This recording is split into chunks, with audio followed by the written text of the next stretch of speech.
नमस्कार, आप देख रहे हैं उत्तराखंड की आवाज और मैं हूं आपके साथ कैलाश सुयाल।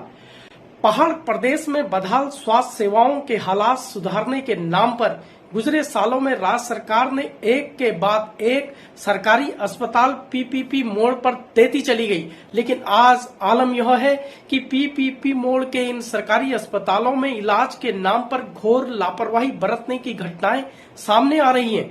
देखिए खास रिपोर्ट। आज हमें रामनगर के रामदत्त संयुक्त चिकित्सालय में 2019 में आपको बता दें कि इस अस्पताल को राज्य सरकार द्वारा पीपीपी मोड पर दे दिया गया था। पीपी मोड पर दिए जाने के बाद काफ़ी विरोध भी अस्पताल प्रशासन और राज्य सरकार का, जो विपक्ष पार्टियां थी, जो सामाजिक कार्यकर्ता थे, वो जो रामनगर के लोग थे, उन्होंने किया कि इस अस्पताल को पीपी मोड पर न चलाया जाए। लेकिन एक उम्मीद कहीं ना कहीं लोगों को थी, क्षेत्रवासियों को थी। आपको बता दें कि ये अस्पताल कुमाऊं और गढ़वाल के प्रवेश द्वार में, और कुमाऊं और गढ़वाल के लोग यहाँ पर इलाज के लिए आते हैं। तो एक 2019 में जब इस अस्पताल को पीपी मोड पर दिया गया तो लोगों में कहीं ना कहीं ये उम्मीद थी कि पीपी मोड पर दिए जाने के बाद यहाँ पर स्वास्थ्य सुविधाएं सुधरेंगी। लेकिन लगातार लापरवाही के मामले दिनों दिन बढ़ते चले गए और लापरवाही के मामले लगातार दिनों दिन प्रकाश में आते जा रहे हैं। आपको बता दें कि चाहे महिलाओं के डिलीवरी के मामले हों, अगर स्वास्थ्य खराब होने पर भी रेफर के मामले हो, लगातार प्रकाश में आते जा रहे हैं। बीतों दिन ही 3 महिलाओं को नॉर्मल डिलीवरी होनी थी, लेकिन उनको यहां से रेफर कर दिया गया, जहां पर उन्होंने किसी निजी अस्पताल में नॉर्मल डिलीवरी करवाई। ऐसे मामले लगातार प्रकाश में आते जा रहे हैं। रामनगर का सरकारी अस्पताल जो लगभग 3 वर्षों से पीपीपी मोड पर दिया जा चुका है, तब से लगातार इस अस्पताल में अव्यवस्थाओं का बोलबाला है। लगातार मरीज शिकायत करते हैं कि डॉक्टर्स नहीं हैं, खून की जांच नहीं हो रही है, अल्ट्रासाउंड नहीं हो रहा है, जबकि ये अस्पताल रामनगर, कुमाऊं और गढ़वाल का प्रवेश द्वार है। और जब भी कुमाऊं गढ़वाल में कोई दुर्घटना होती है तो सबसे पहले फर्स्ट एड के लिए उन मरीजों को रामनगर अस्पताल लाया जाता है। लेकिन ये रामनगर का सरकारी अस्पताल रेफरल सेंटर बन चुका है। कोई भी छोटी सी बीमारी का इलाज कराने के लिए भी इस अस्पताल में जाता है तो उसे रेफर कर दिया जाता है। लगातार मरीज शिकायतें करते हैं, तो लगातार जनता द्वारा आवाज़ उठाने के बाद और जनता यह चाहती है कि इस रामनगर के सरकारी अस्पताल को पीपीपी मोड से हटाया जाए। और अभी 2 दिन पहले 2 गर्भवती महिलाएं रात के समय जब इस अस्पताल में डिलीवरी के लिए गई तो उनसे कह दिया गया कि यहाँ पर डॉक्टर्स नहीं है, आप कहीं बाहर जाकर अपना इलाज कराइए। और उन 2 मरीजों में से एक मरीज जो कि काशीपुर के सरकारी अस्पताल में एडमिट हुई और रात के 2 बजे उसने नॉर्मल डिलीवरी के माध्यम से एक स्वस्थ बच्चे को जन्म दी, जिसके लिए मैंने भी लगातार 10 या 12 धरना प्रदर्शन इस सरकार को पीपीपी मोड से हटाने के लिए किए हैं। लेकिन सरकार के कानून में आज तक जू नहीं रेंगी है। यदि अतिशीघ्र जनता की भावनाओं को देखते हुए इस सरकारी अस्पताल को पीपीपी मोड से नहीं हटाया गया तो जनता के साथ मिलकर आंदोलन। लेकिन आपको बता दें, कई सैकड़ों मामले अब तक इस अस्पताल में लापरवाही के प्रकाश में आए हैं, लेकिन अभी तक अस्पताल प्रशासन पर कोई बड़ी कार्रवाई होती हुई नहीं दिखाई दे रही है। आज हम इस बारे में जानेंगे, रामनगर की जो सीएमएस है उनसे हम जानेंगे कि अभी तक इस अस्पताल पर इतने लापरवाही के मामले आए हैं, उनके द्वारा अभी तक क्या कार्रवाई की गई। आप बने रहिए हमारे साथ। तो आज हम अस्पताल के सीएमएस डॉक्टर चंद्रा पंत जी के साथ हैं, उनसे जानते हैं कि लगातार लापरवाही के मामले प्रकाश में आने के बाद उनके द्वारा अस्पताल प्रशासन पर क्या कार्रवाई की जा रही है। देखिए, जब भी कोई मामला प्रकाश में आता है तो हम इनको बुला के साथ में प्रबंधक के साथ मीटिंग लेते हैं और उन्हें बताया जाता है कि इस तरीके की चीज़ें हो रही हैं, तो जो कि आगे नहीं होनी चाहिए, और उच्च अधिकारियों को भी सूचित कर दिया जाता है। मैम, ये कोई पहला मामला नहीं है, इससे पूर्व में भी कई मामले प्रकाश में आए हैं। लापरवाही के, डॉक्टरों की लापरवाही के मामले कई बार प्रकाश में आए हो, चाहे वो रेफर करने के मामले हो, चाहे वो बच्चों की मौतों के मामले हो। तो मैम, अब तक कोई कार्रवाई होती हुई नहीं दिखाई दी है, ऐसा क्यों मैम? देखिए, आपको तो पता ही है अस्पताल पीपीपी मोड में चलता है, तो डॉक्टर्स भी जो है वो पीपीपी मोड के अंडर आते हैं, तो वो भी कई बार कार्रवाई करते हैं। कई डॉक्टर जो कि जिनके बारे में ऐसी शिकायतें नहीं है उन्हें चेंज किया गया। मैम, ऐसे भी आरोप अस्पताल में लगे हैं, कई ऐसे डॉक्टर भी यहाँ पर कार्य कर रहे हैं जो उस लायक शिक्षित नहीं है, लेकिन फिर भी यहाँ पर 10,000, 15,000, 20,000 में काम कर रहे हैं, ऐसा आरोप लगाया गया है। जो हमारे दर्शक या कई लोग, स्थानीय लोगों द्वारा आरोप लगाया गया है, तो इस पर मैम आपके द्वारा क्या किया जाएगा?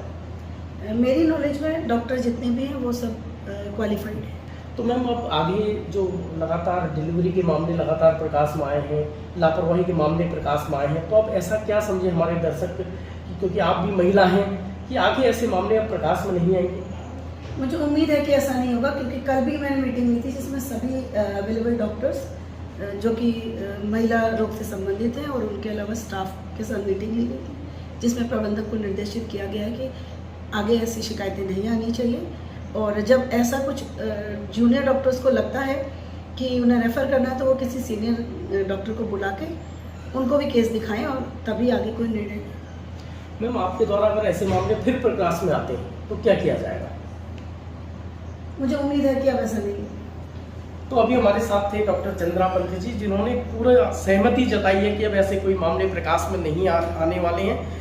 अब देखने वाली बात होगी कि लापरवाही के मामले अब पीपी मोड़ पर गए अस्पताल में आते हैं या नहीं आते। अस्पताल में लगातार लापरवाही के मामले सामने आने के बाद हमने क्षेत्रीय विधायक से भी इस संबंध में बातचीत की। देखिए उनका क्या कहना था। रामनगर पीपी मोड़ पर गया अस्पताल, लगातार लापरवाही के मामले लगातार प्रकाश में आ रहे हैं और आज क्षेत्रीय विधायक दीवान सिंह बिष्ट जी भी मौके पर पहुंचे हैं। सर से पूछते हैं कि क्या किया जा रहा है सर के द्वारा। सर, लापरवाही के लगातार मामले प्रकाश में आ रहे हैं, जहां महिलाओं को स्थिति गंभीर बताकर रेफर किया जा रहा है और दूसरे अस्पतालों में नॉर्मल डिलीवरियां हो रही हैं। एक मामला नहीं, कई मामले ऐसे प्रकाश में आए हैं। सर, आपके द्वारा क्या किया जा रहा है? यहाँ पर पीपी मोड का सवाल है। अच्छे के लिए किया था लेकिन उसके परिणाम ठीक नहीं निकल पा रहे हैं। जिस प्रकार से शिकायतें आ रही हैं, पिछली बार भी शासन स्तर पर भी माननीय विभागीय मंत्री जी ने बैठक ली थी, बहुत गंभीर वहाँ पर प्रश्न आए थे, गंभीर समस्याएं सभी विधायकों ने रखी थी। तो यहाँ भी राम ने फिर भी सुधार नहीं होने के कारण जो बातें वहाँ थी उन पर भी कहने के बाद भी फिर भी कुछ शिकायतें आ रही हैं, जैसे डिलीवरी के मामले हैं। हॉस्पिटल में रेफर होने के बाद नॉर्मल डिलीवरी हो जाती है। आज जो स्थिति है, तो आज इसीलिए मैंने यहाँ जो हॉस्पिटल के प्रशासनिक अधिकारी हैं उनको और पीपी मोड के लोगों को एक साथ बुलाकर, और जो हमारे जनप्रतिनिधि हैं जो इससे जुड़े हैं उन सबको बुलाकर बैठक करी है कि आखिर इस प्रकार की जो ये व्यवस्था चल रही है, ये व्यवस्था कैसे सुधरे। तो इसलिए यहाँ पर आज बैठक है। सर, 2022 के विधानसभा के चुनाव हुए थे, लोगों को विश्वास जताया बीजेपी पर कि कहीं ना कहीं इसके हालात सुधरेंगे अस्पताल की, क्योंकि 2019 की बात करें पीपी मोड़ पर देने के बाद से लगातार बद से बदतर हालात इस अस्पताल के हो गए। सर, उम्मीद थी कि 2022 का चुनाव आप दोबारा विश्वास आप पर जताया कि अब स्थितियाँ सुधरेंगी। सर, आगे क्या उम्मीद रखें? मुझे तो किया तो अच्छे के लिया था, लेकिन परिणाम ठीक नहीं आ रहे हैं। लेकिन जब एक बार कोई बॉन्ड हो जाता है, एमओयू हो जाता है, तो उसमें कई शर्तें होती हैं, वो शर्तों का भी ध्यान करना पड़ता है। सरकार की ओर से भी शर्तें होती हैं और जो पीपी का मालिक उसका निर्देशक या जो भी मालिक के रूप में होता है उनकी भी कुछ शर्तें होती हैं। उन शर्तों के आधार पर ही कोई निर्णय लिया जाता है। तो हम भी, जैसा कि मैंने बात जानकारी करी थी कि इनके वहाँ जो कमियाँ होती हैं उसके बाद उनको पेनाल्टी भी पड़ी सरकार के माध्यम से और इनको नोटिस भी दिए गए। तो आगे भी सरकार ने कहा है कि इनका परीक्षण कराएंगे क्या हो सकता है नियमानुसार जो बॉन्ड के अनुसार है। तो हम कोशिश तो यही कर रहे हैं कि या तो सुधरे, नहीं तो फिर उसको तुरंत हटाएं।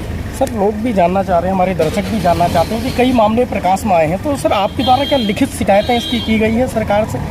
क्योंकि आप भी सरकार के हैं, विधायक हैं, क्षेत्रीय लोगों को आस भी है आपसे। जहाँ तक लिखित का है, मैंने जो हमारे विधानसभा है उसमें भी क्वेश्चनों के माध्यम से ये बात उठाई है, और जो हमारे अधिकारी हैं, हमारे माननीय मंत्री हैं, उनको भी संज्ञान में लाया है।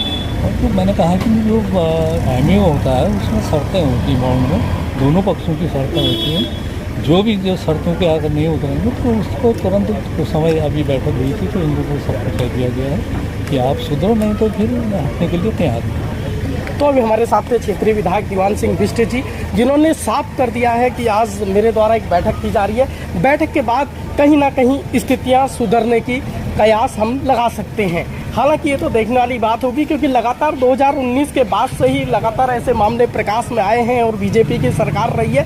अभी तक तो ऐसा कुछ हुआ नहीं है कि लापरवाही के मामले अस्पताल में नहीं आए हों। लगातार लापरवाही के मामले दिनों दिन बढ़ते जा रहे हैं। अब आज की बैठक के बाद ये तो आने वाला समय बताएगा कि लापरवाही के मामले बढ़ते हैं या घटते हैं। रामनगर से उत्तराखंड की आवाज़ के लिए कैलाश सुयाल।